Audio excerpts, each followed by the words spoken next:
All right, well, good afternoon. Thank you. Um, thank you, Ed, and thank you, Kaylee, for number one, getting me out the office because I love being outside. So, yes, my name is Aleem Allison, and I represent the Benjamin Banneker Historical Park and Museum. We are part of Baltimore County Department of Recs and Parks. We are a very unique site, meaning that on the one hand, we are in Howard County, but we have to keep track of the trolley line. So, because the trolley line actually starts in Baltimore County, I actually walk this way quite a bit.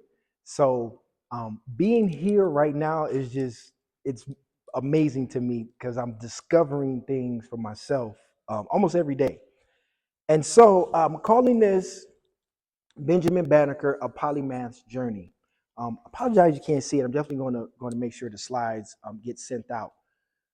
But one day I was in grad school and I was doing some research, and I thought to myself, what is someone who's smarter than a genius? And I came to that because all of a sudden I started studying the science of genius. And there is an actual science to it. Sorry. And so that word is called a polymath. Okay. And so here, that is a rendering of Benjamin Banneker. That is a painting that is in the Martin Luther King Jr. branch of the DC Library. And it was painted by a painter named Amar Hutchins. And the title is Banneker. And I'm going to explain the significance of that name. And then in the bottom corner, there is a sketch of Benjamin Banneker's actual eclipse. Okay, so I'll make sure that you all get to see that better. So there is an overhead shot of the museum. We are with Baltimore County, Rexham Park, and there are logos. If you're not familiar with our location, we are approximately, I'd say, 8 minutes away from here by car. We're at 300 Owella Avenue. We are 142 acres, which was grown out of the original 100 acres.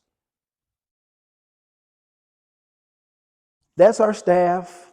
John Wood is our naturalist too and park manager.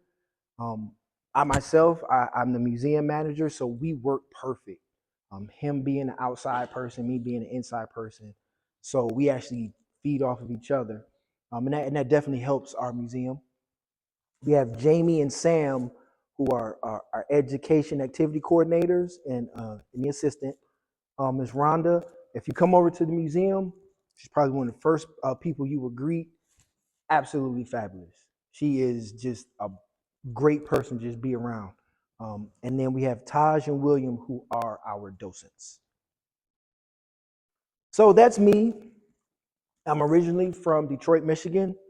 I've been a resident in the Baltimore metro area for about 20 years. I got a history degree from UMBC. I got a master's degree in museum studies from Morgan State, and I'm a naturalist one. So that just means I'm in a really big history nerd. Okay, and that's okay to say that because um, it's helped me to just grasp so much history. Where people say we're going to a rabbit hole, but there's one question that when I started working there, um, I started to ask myself, how did we get here, right? Not just from, and Benjamin Banneker is the perfect person to help answer that question because he looked up in the sky. So where did we come from in space? But also, how did we get to where we are today? And as I'm looking around the room, especially in this corner, looking at the history of the Ellicotts, the history of the Banneker family, and because of all of that, that is the past, and here we are in the present, going to the future. So I think that's very important to just grasp that concept because we have so much history in and amongst our generations, just right here in this room. So that is something that I try to impart to the future generations to make sure that we can keep this history going. Oh, and also, um, in talking to Ann, she told me she used to be an archaeologist, and I don't care how old you are, um, but if your dream or your goal was to do something, you can absolutely do it. So when I was a kid, I watched Indiana Jones and the Last Crusade when I was 9 years old, and I remember walking out the movie theater with my mom, and I said, I'm gonna be Indiana Jones when I grow up. Right? Exactly. Here we go. And one of the things in this movie, toward the end, is he was trying to get to his holy grail, and it was a big space, and he couldn't get past it. And he had his father's notebooks, all the history. And so as he's going across and he's looking, it's a big space, and he looks, and there's a figure walking across, and he takes a deep breath, and he says, "It's a leap of faith." So no matter what you do, just remember, if it's history related, go for it. It's just a leap of faith, right? Let's see. So I have two definitions here. And in speaking about a small museum showcase, we are an absolute small museum, right? But in that, there's a term that's called museology, and it is the scientific study of museums, their history, their role in society, and the theoretical foundations of preserving, interpreting, and displaying cultural and natural heritage. Often called museum studies, it focuses on the purpose and management of museums. Okay, so that's the scientific study of museums. The next term is museography, and that is the practical application of museology. And it focuses on the techniques for displaying, conserving, and arranging museum exhibitions and collections. So, in those two terms, okay, I thought I was making it up, but a museologist is a scientist of museums. And what I mean by that is when people come in, I have to account for docents or museum directors, curators. You have to account for everyone who comes in, everyone's knowledge, everyone's demographic, um, language barriers. Right now, I'm working on trying to figure out how to get people who are hearing impaired. They should be able to experience the museum. Does anybody remember Gallagher? I just realized I feel like Gallagher pulling out all kind of stuff. um, but I forgot one thing, and we just got something from NASA, from the Space Telescope Science Institute, and it's 3D renderings of space. So that's something that I look at is you have the theory and the practice. It's okay to give objects out that mean something and let people interact with them. This right here is a Galileo scope, which would have been one of the first style of telescopes that would have been used. So go ahead, pass that around. It's primarily used to look at the moon, which last night was a full moon. So if you had a you really didn't need that thing last night. It was right there. So that's me as a museum scientist when I was in grad school. Um, and, I love me some Dexter's Laboratory. But just being able to apply a different set of disciplines and thought into a field that I didn't think it applied to. And here we are. This is with his name is Dr. G down at Fisk University, Dr. Guskowski, and we were making pigments in the lab, which I was doing a conservation um, internship. So we were working with paintings and sculptures. But in that, I realized that I became a museum scientist, right? I had my little lab coat, and if I could wear a lab coat at work, I would. But this is how I see the museum, and I vision it in four parts: museum studies, social science, museum education, and museum science. And at the Banneker, we actually cover all of those subjects. in a variety of ways. And in a way, I've tried to display all of these, some of the things that come into play. So for museum studies, that would be things like the labels, the objects, and telling the story of Benjamin Banneker's life. So if you're not familiar, this was his grandmother. Okay, she was from England. Start that right there. Her name was Molly Welsh. She was a milkmaid, and at about 14, a cow kicked over the bucket. And during that time, they didn't cry over spilled milk. They charged you with a felony. And so she was going to be sent to the gallows. However, she could read, which was highly uncommon during that time. And so you could call for the book. Does anybody know what that book was? The Bible, right? So she could read the Bible, and then if that was the case, you got sent to indentured servitude. She got sent here to Maryland. That was about 50 years after Maryland was open for business. And so she was sent to the area somewhere between like Baltimore County and Anne Arundel County. And she did her 7 years of servitude. And afterwards, you got land, equipment, things like that. So she was given some land up this way at what's called Timber Point on the Patapsco River. And after a couple of years, she realized it was hard work. It wasn't, not that it wasn't hard, but she needed help. There's a lot of land for a single woman. Now, also, I try to impart this on people is to think about when it comes to time. Right now, we're about what, a good 20 minutes from a major city. Well, imagine during that time there was nothing but trees. This was the country. This was the sticks. So she actually purchased 2 slaves. Okay, she after a couple of years she freed both of them and married one of them. And from that union, you have they produced 4 children. Now, in that story, just in itself, you have social science, right? In the founding of Maryland, the colonial laws, whether they apply to Europeans or Africans. You have museum studies, and that we have an actual artifact going around that tells the story of her life. And also museum education, okay? This is an outline of the park.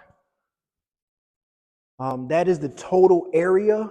We are 142 acres. And here is an inset of the park.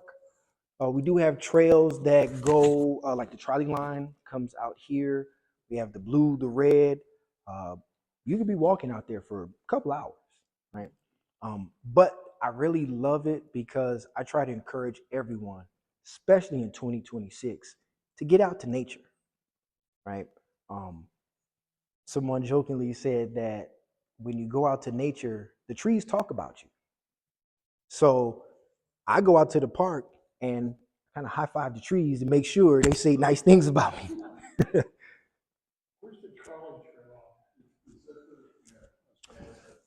This top, let's see if I can get my finger right there. This top line right here. Yep. So you familiar with the breadery? That's the trolley line.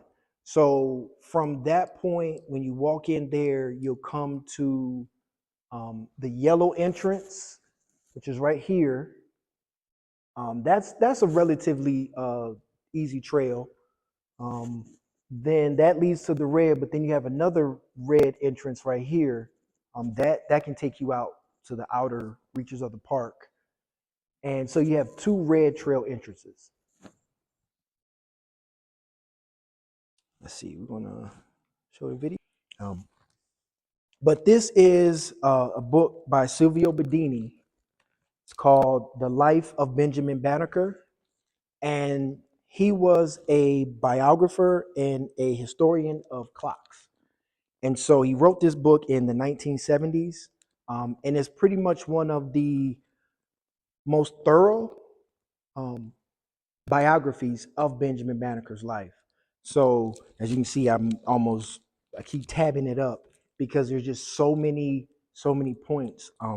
It's hard for me to even get past this part because every time I learn something, I go back into the book and I find another paragraph with another clue. But that's also what keeps me, one of the things that keeps me going every day is just, I know I'm gonna learn something new. So let's see, I started on that side. You wanna look at it? But one of the things that bothers me as a historian is how history is just taught in one big chunk, right? So this is what they say Benjamin Banneker's accomplishments were. Absolutely. But what I like to think about is the time period in which he accomplished these things across his lifetime. So in looking at the panel over here on your right where it says the Ellicott legacy, and it talks about Joseph Ellicott as a clockmaker from Europe. So during that time, most clockmakers, if not all of them, were either trained in Europe or trained by Europeans here. So the story goes that Benjamin Banneker was meeting the people in this area. They all knew each other. So the residents already knew of Banneker's ingenuity. So a visitor from Germany had come, and he had loaned Benjamin a pocket watch. He studied it for about 2 weeks. He took it apart, studied the gears. Anybody ever taken a watch apart? Right? Exactly. You see, I stick with Legos. That's it. Once they're together, they're together. I take nothing apart. But he took it apart, studied it, and then put it back together. And he was in his 20s. Okay. Over a span of about 2 years, because during that time his father had passed away. But he went right out here to where these trees are, and he crafted all of the parts, right? And then he also used metal parts that were crafted here in colonial Maryland. And so from that is what became America's first clock, right? Somebody who naturally looked at something, turned it over a couple of ways, right? And then created his own thing. That speaks to museography and museology, right? You have the theory, I think I can do it. You study it, and then you put it into practice. And he actually did it. And so from that, that was in his 20s, so it's about the 1750s. And I had a third grader recently ask me a great question as I was talking about his almanac. And I was showing them, has anyone ever looked at one of these? Incredible, right? And I was showing them, oh, and also I like to, say this nowadays, how do we get our information? Online. This was their Google, right? And so how he even created an almanac was um, he was studying someone else's almanac with an eclipse. And from that, he did a lot of mathematical calculations, and he realized that the person's eclipse was wrong.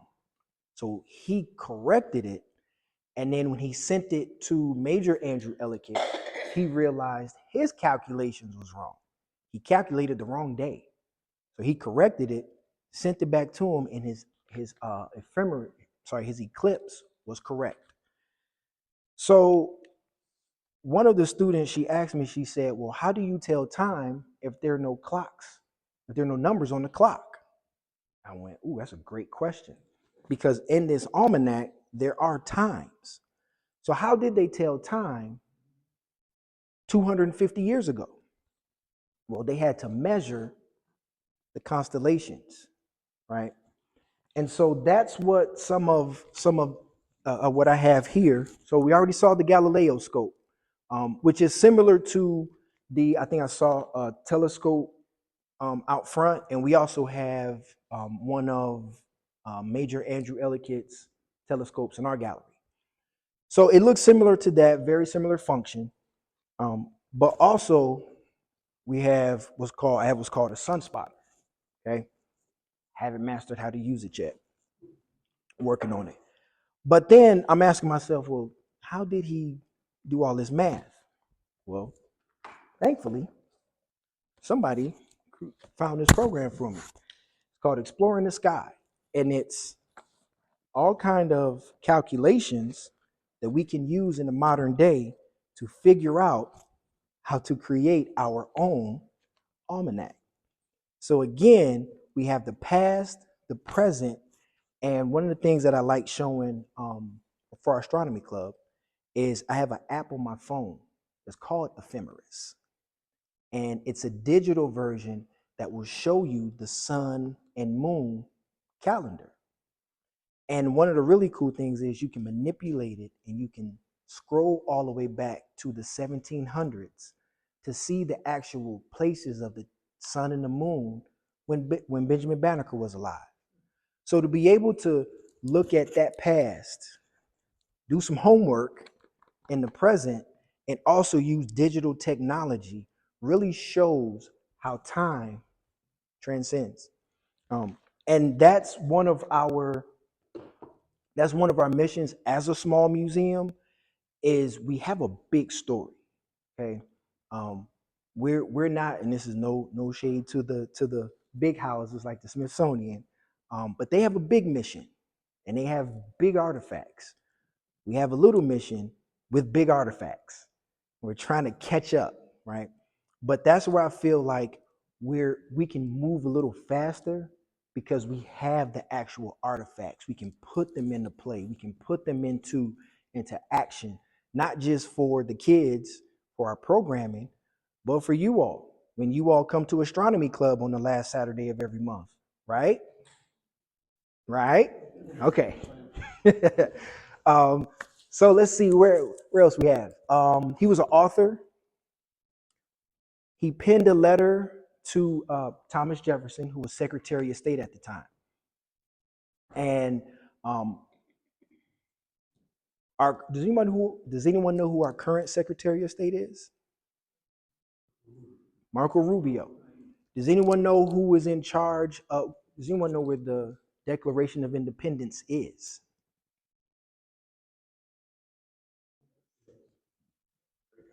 National Archives.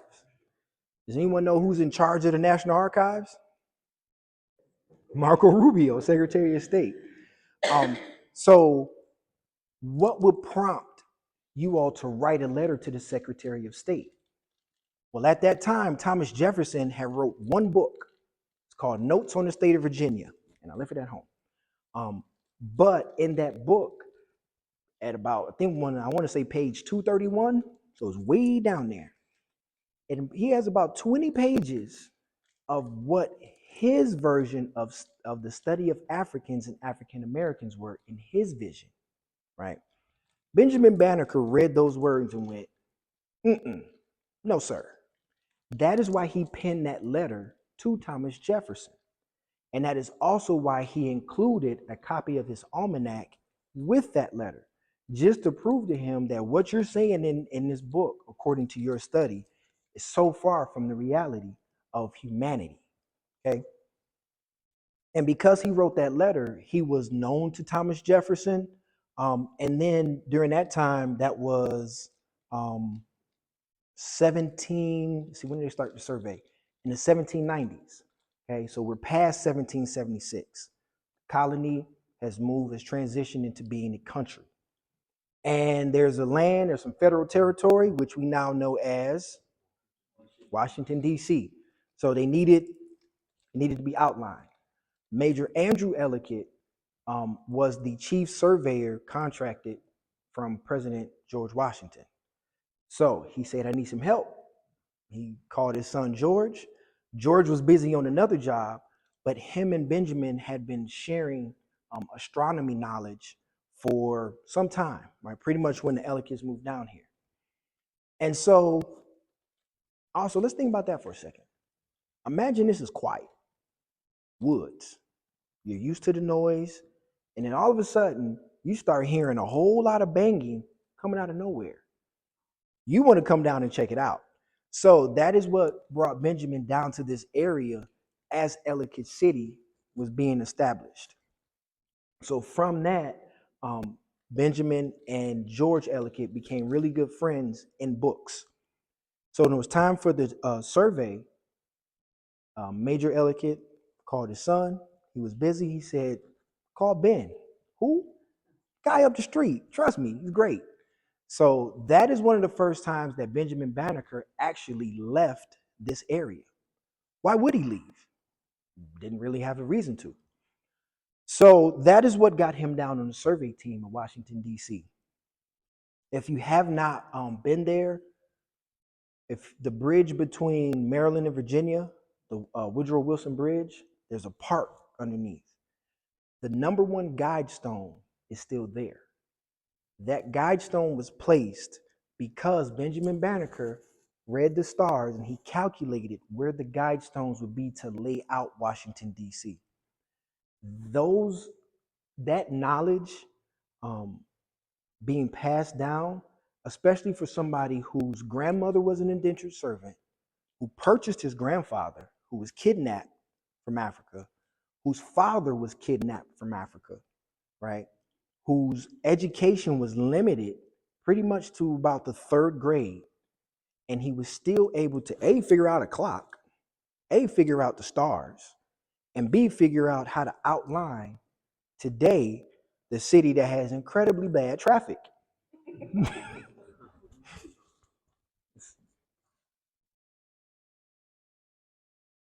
Okay, so what is a polymath? Person whose expertise spans a significant number of different subject areas and who has extraordinary, broad, and comprehensive knowledge.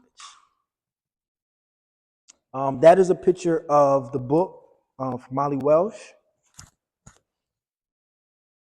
That is a screenshot of some research I was doing that shows some of the lineage of his grandfather, who was known as Banneker, named similar to the painting by Amar Hutchinson. So this picture right here, we actually have it hanging in the museum gallery, and it shows Robert Banneker showing Benjamin his land. Now, the significance of it, I read it here. It says in 1737, Benjamin moved to Baltimore County, where he lived on a 100-acre tobacco farm.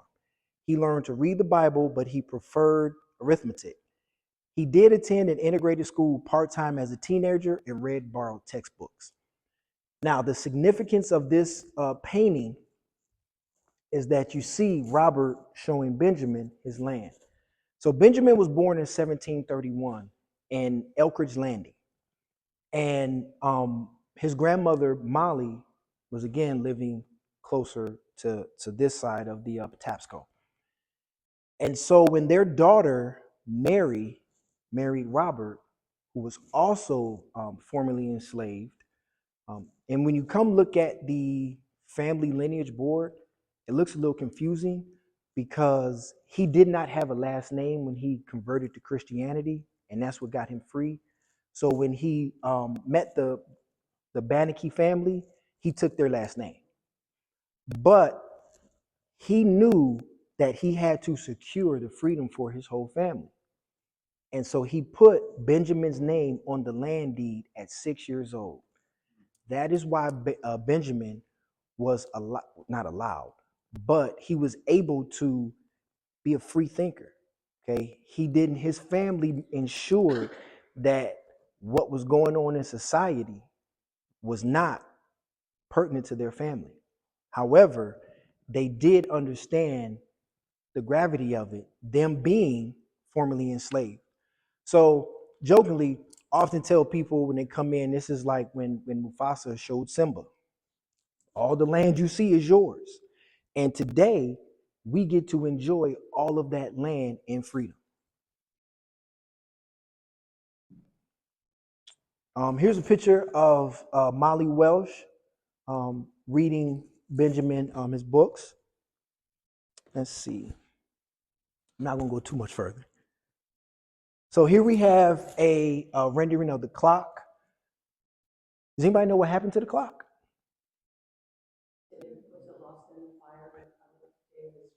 Mm-hmm. Um, and so that's what we're trying to.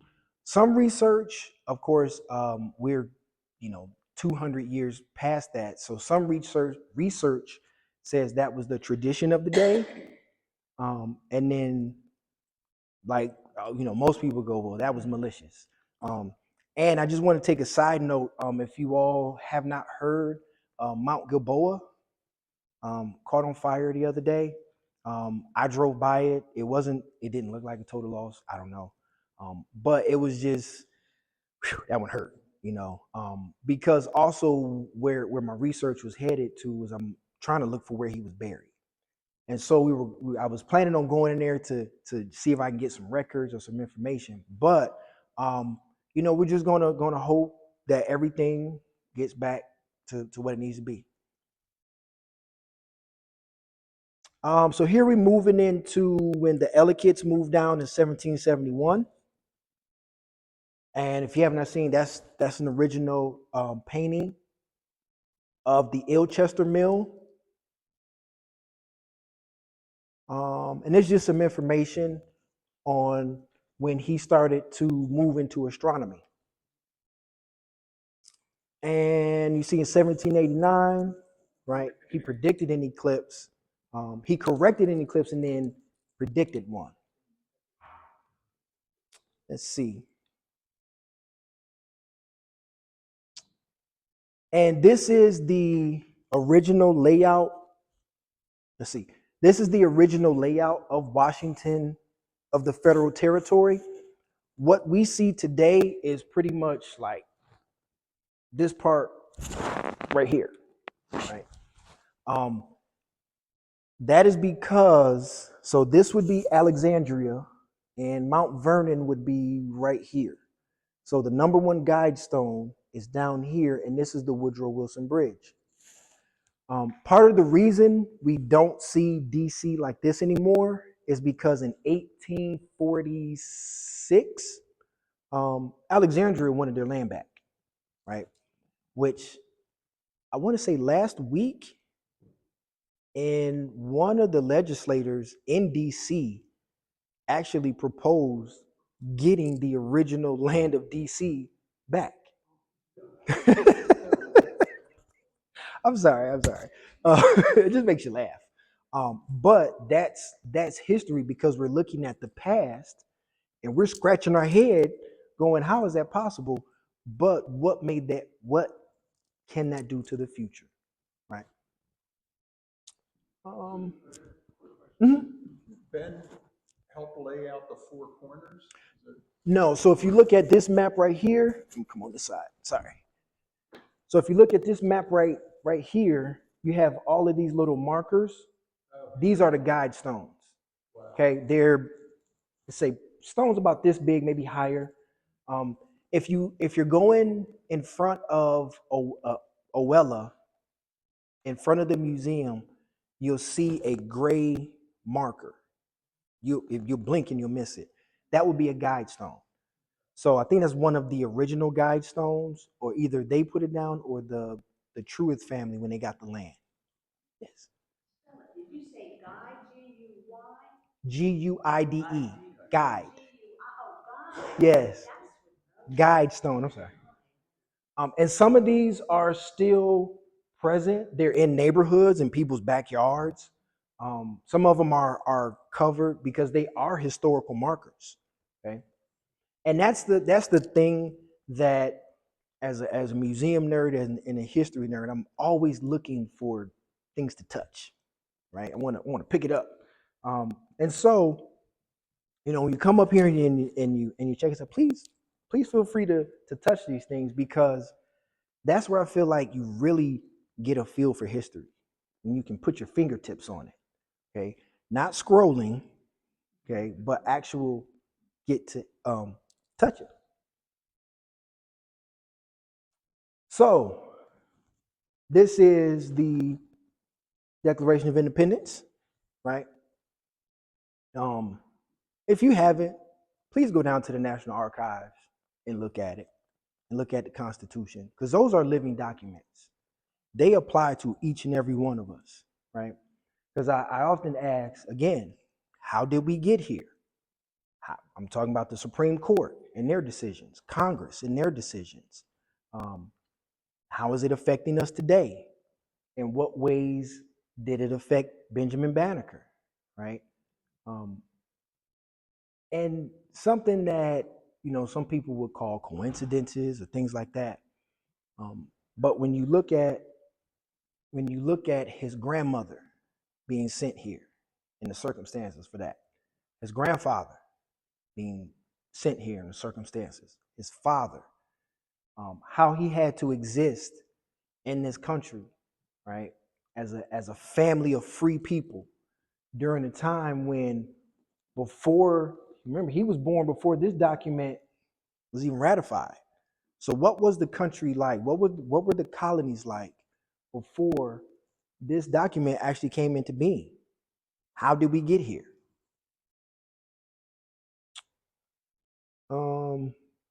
And so, tell you what, I'm going to end it there because it's just information.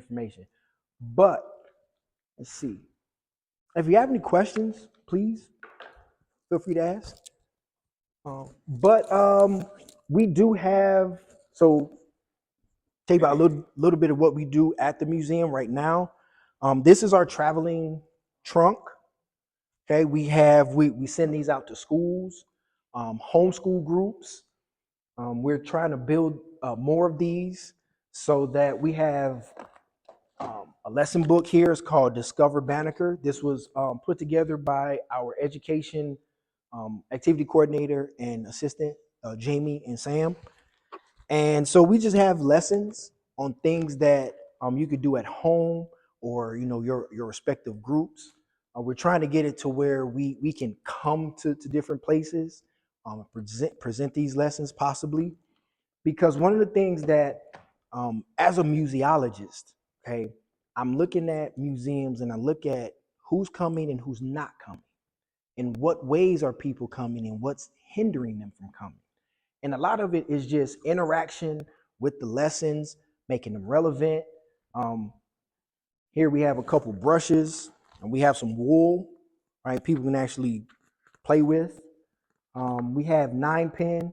And also as a living classroom, and they they just got me into this, but we try to keep things as period specific as possible.